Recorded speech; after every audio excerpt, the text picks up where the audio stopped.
All right, we're working on a 2003 Subaru Baja. We're installing the front strut assemblies. That's the spring and the strut is already put together. These are shock techs. If you're doing the right front is 617-2242, and the other one is going to be a different, because you got, wheel speed sensors right here, and your brake lines, which are held by 12s, and these are 19s down here, and the one above is 12. So we'll go on the other side, and then show you. So we already got it installed.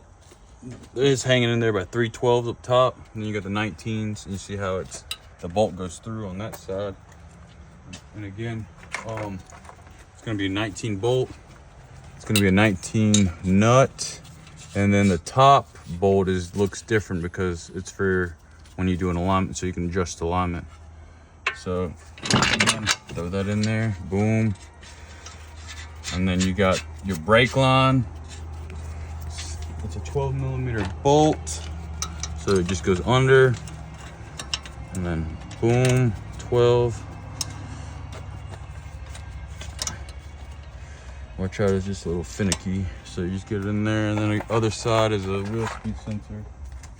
It's gonna be a 12 as well. So then you just throw it in front of it, and bada bing, bada boom. And again, these are Shocks Tech complete strut assemblies, and the left side is 617-2243. Customer chose the brand they wanted this. So again, 19s right here, 12s above, and 12s for these two. Not too difficult. And after you're done, I advise to do an alignment. We did the front and rear, so it's 4-wheel alignment, adjusting, checking camber, caster, and toes. And that's after installation. So we'll be doing that after that.